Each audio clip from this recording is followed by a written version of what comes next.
teman-teman, perkenalkan saya Nadia Vensa Karamoy, mahasiswi Universitas Samratulangi Manado, program studi farmasi. Saat ini saya akan memberikan edukasi tentang efek samping obat dioksin. Selamat menyaksikan.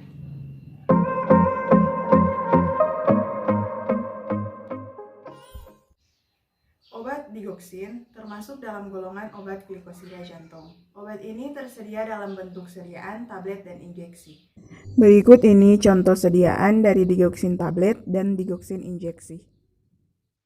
Indikasinya untuk gagal jantung dan aritmia supraventrikular, terutama fibrilasi atrium.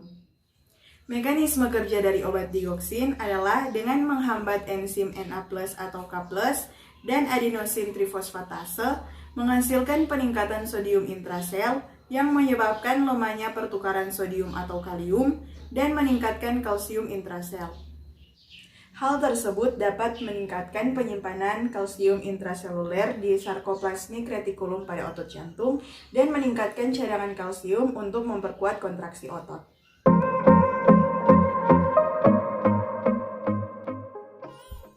Efek samping ketika mengkonsumsi obat dioksin ada beragam, baik dari efek samping yang ringan hingga efek samping yang berat. Namun, efek samping yang ditimbulkan pada setiap orang tentu berbeda. Efek samping yang sering muncul yaitu munculnya reaksi alergi seperti gatal-gatal, sulit bernapas, dan bengkak pada wajah, bibir, lidah, atau tenggorokan. Selain itu, efek samping berat lainnya seperti denyut jantung cepat atau tak teraba, BAB berdarah atau berwarna hitam, santopsia, gangguan mental seperti bingung, halusinasi, serta perilaku aneh lainnya. Sedangkan untuk efek samping ringan yang sering terjadi yaitu mual, muntah, diare, nafsu makan menurun, lemas, pusing, sakit kepala, dan ruam kulit.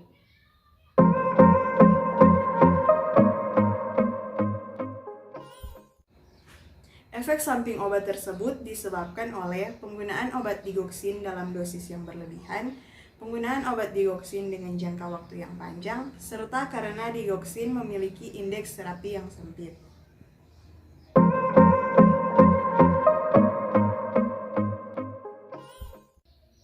Pengawasan terhadap efek samping obat yang disebut monitoring efek samping obat atau MESO merupakan kegiatan pemantauan dan pelaporan efek samping obat yang dilakukan oleh tenaga kesehatan secara sukarela atau voluntary reporting dengan menggunakan formulir pelaporan ESO yang berwarna kuning yang disebut form kuning. Monitoring dilakukan terhadap semua obat yang beredar dan digunakan dalam pelayanan kesehatan yang ada di seluruh Indonesia. Aktivitas monitoring ESO dan juga pelaporannya yang dilakukan oleh tenaga kesehatan sebagai healthcare provider merupakan suatu alat yang digunakan untuk mendeteksi kemungkinan terjadinya ESO yang serius dan jarang terjadi. Tujuan MESO adalah untuk sedini mungkin memperoleh informasi baru mengenai efek samping obat, tingkat kegawatan, frekuensi kejadiannya, sehingga dapat segera dilakukan tindak lanjut yang dianggap perlu seperti penarikan obat yang bersangkutan dari peredaran, pembatasan penggunaan obat, pembatasan indikasi, perubahan penandaan, serta tindakan lain yang dianggap perlu untuk pengamanan atau penyesuaian penggunaan obat. Sebagai contoh, salah satu efek samping dari obat dioksin adalah santopsia, di mana penglihatan menjadi berwarna kuning. Setelah tenaga medis melakukan pengawasan, diputuskan untuk menghentikan pemberian obat dioksin. Hasilnya, setelah penghentian pemberian obat dioksin, santopsia berangsur-angsur membaik dan dalam waktu 1 bulan hasil tesnya sudah normal.